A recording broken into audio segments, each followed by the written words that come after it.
नमस्कार दोस्तों आज जिस स्टॉक की चर्चा मैं आपके सामने करने वाला हूं उस स्टॉक का नाम है दोस्तों NHPC लिमिटेड। ठीक है। और NHPC में अगर आप देखेंगे तो जब ये स्टॉक ना बाजार की तेज़ी के साथ लगातार आगे बढ़ रहा था, मैंने इसके ऊपर वीडियो बनाया था। फिर उसके बाद वापस से एक बार वीडियो बना जब स्टॉक में गिरावट कितनी ज़्यादा सीवियर थी। और मैंने जब वीडियो बनाया था मैंने कहा था जो सपोर्ट लेवल है अप्रॉक्सीमेटली 75 के आसपास स्टॉक चल रहा था। मैंने कहा था अगर आपका विजन यहाँ से थोड़ा लंबा है, ठीक है, इसके साथ साथ प्लस ये एक डिविडेंड स्टॉक भी था। और मैं हमेशा कहता हूँ अगर डिविडेंड खरीदना है, डिविडेंड वाला स्टॉक लेना है भाई साहब, तो स्टॉक के बुरे समय में लो, ताकि जो आपका रिस्क रिवॉर्ड रहेगा वो थोड़ा सा मैं कहूँगा शिथिल हो जाता है। इसके साथ ही साथ NHPC में सबसे अच्छी बात ये हुई थी, लगातार और बार बार एक सपोर्ट को टच करके ऊपर जा रहा था। और उस समय वीडियो में मैंने कहा था कि देखिए रिस्क और रिवॉर्ड में जब रिवॉर्ड ज़्यादा तरफ दिखने लग जाए ना, वही समय होता है थोड़ा सा पेशेंस रख के स्टॉक में बने रहेगा। हाँ, अगर आपको लगता है यार नहीं मेरा जो रिस्क प्रोफाइल है वो थोड़ा सा कम है, तो आप एक स्ट्रिक्ट स्टॉप लॉस लगा करके उस स्टॉक के साथ बन सकते हैं। और वही NHPC के साथ हो रहा था। ठीक है। और अब जब वापस थोड़ी तेज़ी देखने को मिल रही है, निवेशक ये सोच रहे हैं कि भाई क्या इसमें फ्रेश एंट्री की जा सकती है। तो देखिए इस एक वीडियो में ना मैं बता दूं आपको, आप सबसे पहले लाइक ज़रूर कर दें ताकि NHPC में जो निवेश करना चाहते हैं निवेशित हैं उनको ये वीडियो रेकमेंड करे यूट्यूब। सो प्लीज़ वीडियो को लाइक करें। और अब आप देखिए जिन सपोर्ट्स की मैं बात कर रहा हूँ, क्योंकि NHPC को एक सबसे बड़ा झटका लगा था जो तीस्ता इनका एक प्रोजेक्ट चल रहा था सिक्किम में, वहाँ जो एक ह्यूज लैंडस्लाइड आया उसने बहुत ज़्यादा आप कह सकते हैं सेटबैक दिया।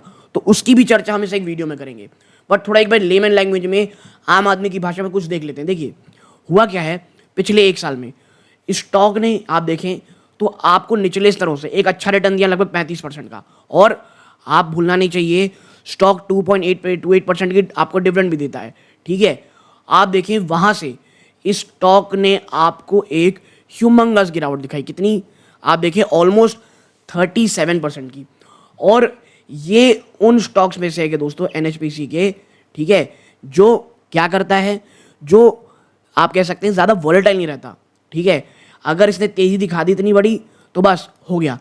अब उसके बाद होता क्या है भाई, आपकी निफ्टी गिरावट हुई, फिर ऑलरेडी स्टॉक जो चले हुए थे उनमें करेक्शन आता ही आता, इसमें भी आया।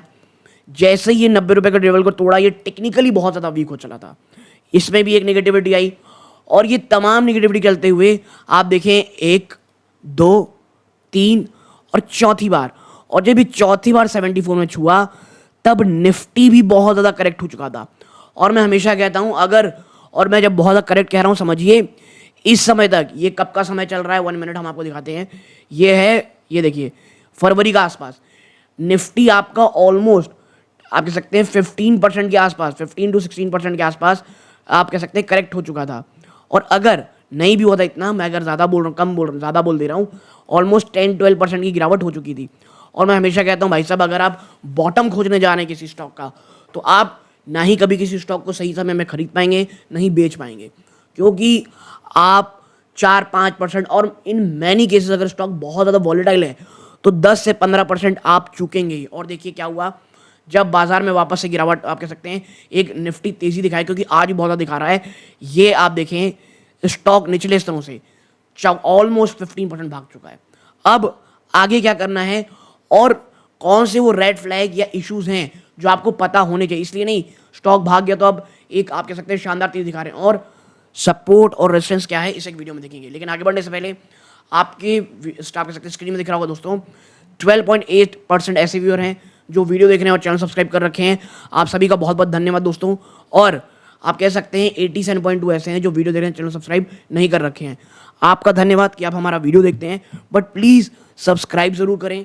आपका एक छोटा सा कदम बहुत मोटिवेशन देता है दोस्तों हमको, और इस तरह के वीडियो बनाने में हमें बहुत प्रोत्साहन मिलती है। और दोस्तों बता दूं, किसी अन्य स्टॉक पे चर्चा करानी हो कमेंट बॉक्स में ज़रूर बताइएगा। ओके, नाउ आगे बढ़ते हैं। देखिए ये ICICI सिक्योरिटीज़ का एक आर्टिकल है जो मुझे लगा आपको पता होना चाहिए। देखिए जो Q3 के नंबर आए वो भी एक सबड्यूड थे। जो स्टैंड अलोन रेवेन्यू और एबिटा Q3 में आपको देखने को मिला, वहाँ पे प्रॉब्लम ये रही दोस्तों कि 15 बिलियन रुपीज़ में आपका स्टैंड अलोन रेवेन्यू रहा और 4.3 बिलियन रुपीस में आपका बिट्टा रहा। 15% की ये गिरावट थी ईयर ऑन ईयर। ठीक है, आप देखें जो पैट है, प्रॉफिट आफ्टर टैक्स, वो आया है 2.7 बिलियन रुपीस पे, 50% की गिरावट है। और देखिए जब दिसंबर में आप नंबर दिखाते हो ना, आपका स्टॉक ऑलरेडी बहुत अच्छा चल चुका रहता है, और फिर आप इस प्रकार की भयानक गिरावट दिखाते हो, प्लस निफ्टी आपका गिरा रहता है, तो वही होता है जो आपको यहाँ देखने को मिल रहा है।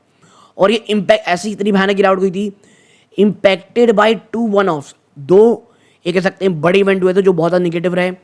पहला 2 बिलियन रुपीस का इम्पैक्ट जो पास पीरियड एम्प्लॉयज़ के खर्चे थे उसके कारण आया, और एक 1 बिलियन रुपीस का इम्पैक्ट एक आर्बिट्रेट क्लेम में आया, यानी ये जो डिस्प्यूट था लीगल, उसके कारण आया।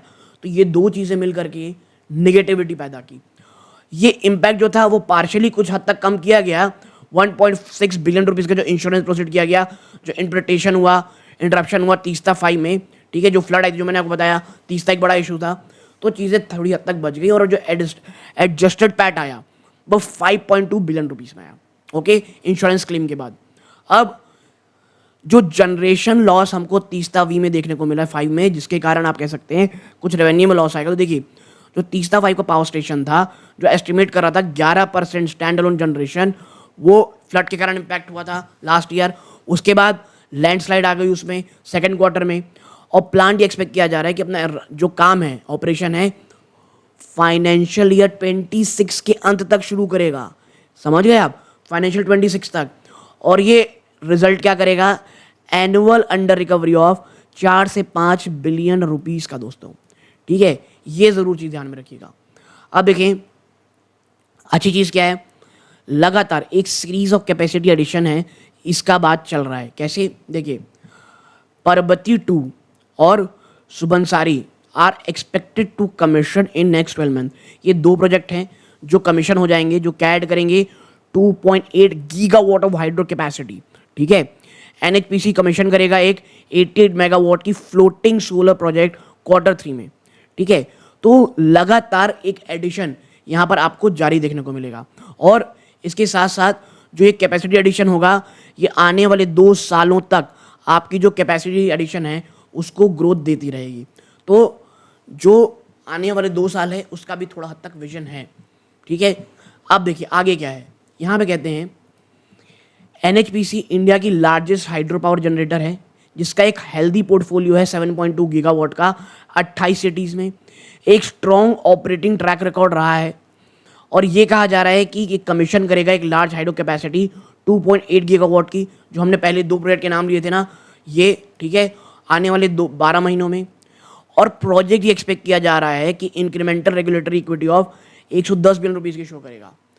एक also hydro storage picking up and NHPC sign MOU to develop 6 gigawatt Maharashtra में, 5 गीगावाट आंध्र प्रदेश में, 3 गीगावाट मध्य प्रदेश में, 3.5 गीगावाट राजस्थान में, ऑलमोस्ट 1 गीगावाट गुजरात में और उड़ीसा में। While this can be a major boost in long term, several uncertainty like long gestation period, environmental clearance, etc. % देखिए मैं इसीलिए कह रहा हूँ, सिर्फ इसलिए स्टॉक भाग रहा है आपको नहीं करना है, या न्यूज़ आ रही है कि बहुत शानदार एक कंपनी को आने वाले समय प्रोजेक्ट मिले। देखिए एनएचपीसी एक हाइड्रो पावर प्रोजेक्ट बनाता है, जिसके कारण एक तो बहुत लंबा समय बनने में लगता है, और वुलनरेबिलिटी रहती है कि भाई ये लैंडस्लाइड आ रही है जो तीस्ता में आई, ये सब चीज़ें नहीं। इन्वायरमेंटल क्लियरेंस कब तक मिल रहा है आपको, क्या कोई लोकल में आप कह सकते हैं जो लैंड डिस्प्यूट है वो तो नहीं हो रहा। तो ये तमाम चीज़ें आपको एक बैकफुट पे रखती हैं। तो जब आप इसमें निवेश करते हो तो ये चीज़ें सब आपको पता होनी चाहिए। एनएचपीसी ने कुछ मेजर्स किए हैं पिछले 10 सालों में ताकि उनकी ऑपरेटिंग परफॉर्मेंस बढ़े, और has improved its PAF to 88.5%। ठीक है, आप कह सकते हैं कि यहाँ पर कह रहे हैं कि however financial 24 PAF was lower eight 77%, कि फाइनेंशियल ईयर 20 आप कह सकते हैं जो 4 है उसमें जो कह सकते हैं पैफ रहा है वो काफ़ी हद तक कम रहा है एट 77%। तो कंपनी मेजर करे, लेकिन देखिए ऐसा नहीं होता है कि कह सकते हैं आपकी चीज़ें सब एकदम स्मूथ चलेंगी। अगर कंपनी कह रही कि चीज़ें सही रहेंगी और अगर थोड़ा स्टॉक ऊपर चल रहा है तो हम तमाम चीज़ें ये भूल जाएं कि भैया नहीं नहीं नहीं नहीं ऐसा कभी प्रॉब्लमेटिक हो ही नहीं सकता। ठीक है, तो ये चीज़ें रहती हैं। और अगर आप लगता है कि भैया पैफ क्या होता है, लगातार बार बार ये आ रही है, तो देखिए पैफ होता है प्लांट एविबिलिटी फैक्टर। ठीक है, आप कह सकते हैं ये वो पीरियड होता है जहाँ पर कि पावर, एक प्लांट जो है आपका वो कितना ज़्यादा जनरेट कर रहा है अपनी, कह सकते हैं कैपेसिटी के हिसाब से। ठीक है, तो ये तमाम प्रकार की चीज़ें हैं। अब अगर बात करें लेवल्स की, तो देखिए यहाँ पे अभी चीज़ें काफ़ी बुलिश हैं। पिछले मंथ तक जो ट्रेड हुआ है, पिवट पॉइंट था 75 रुपये। देखिए जैसे ही 75 के थोड़ा नीचे आया था, शानदार जंप आया है। ठीक है, और अब देखिए अगर ये टूटता, पहला सपोर्ट 68 रुपीज़ था, देन 63, देन 56.80। अब आप ये सपोर्ट देख सकते हैं। रेजिस्टेंस क्या है, सबसे पहला 80 रुपये, ये तो भाई साहब टूट चुका। देन 87 और उसके बाद है 91। और मुझे पर्सनली लगता है अगर ये 91 को तोड़ के ऊपर गया और बाजार ने थोड़ा साथ दिया तो एटलीस्ट 100 रुपये तो आपको ये टच करता हुआ ज़रूर से ज़रूर दिखाई देगा। बट देखना ये पड़ेगा कि जो आने वाला मार्च क्वार्टर है वो किस तरह रहता है दोस्तों। NHPC पर्सनली मुझे इसीलिए अच्छा लगता है, और मैं हमेशा कहता हूँ SIP एक्यूमुलेशन मोड जब इसका बुरा समय चल रहा हो, जब भी लगातार 4-5 बार ये 75 इवन 80 के आसपास चल रहा था, वहाँ पे आराम से एक्यूमुलेट करना चाहिए।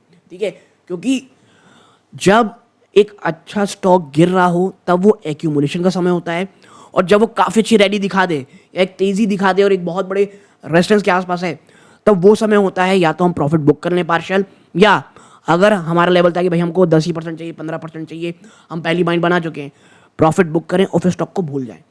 और ये तभी होता है दोस्तों जब आप चीज़ें अपने दिमाग में आपके साथ क्लियर करें माइंड को। और इसीलिए मैं कहता हूँ द इंटेलिजेंट इन्वेस्टर और पीटर लिंच साहब की जो बुक्स हैं वो आपको पढ़नी चाहिए। व्यू प्रोडक्ट में आप क्लिक करेंगे, उन बुक्स का लिंक है, आप वहाँ से खरीदेंगे तो आप हमें, आप कह सकते हैं फाइनेंशियली भी हेल्प कर पाएंगे। बट हाँ, उस बुक को पढ़ना ज़रूर चाहिए दोस्तों। ओके, और साथ ही साथ मेंबरशिप जो आप कह सकते हैं, जो मेंबरशिप जो वीडियोज़ हैं वो मैंने 2 ऑलरेडी डाल चुके हैं, जहाँ पर जो अभी गिरावट हुई थी 8 स्टॉक की वहाँ पे चर्चा की गई है, और 3 स्मॉल कैप स्टॉक की चर्चा की है 50 रुपए के अंडर वाले दोस्तों। कोई बाइंग सेलिंग नहीं है दोस्तों, बस जो इन्फॉर्मेशन थी आपके सामने वहाँ रखी है। और जो स्टॉक गिरे हुए थे मुझे लग रहा था यार इसमें एटलीस्ट वॉच लिस्ट में ज़रूर होना चाहिए रिटेल निवेशकों के। ओके, तो आप यहाँ तक जुड़े रहे, अपना कीमती समय दिया, इस बात का बहुत बहुत धन्यवाद। ये सूर्यकांत है, जय हिंद।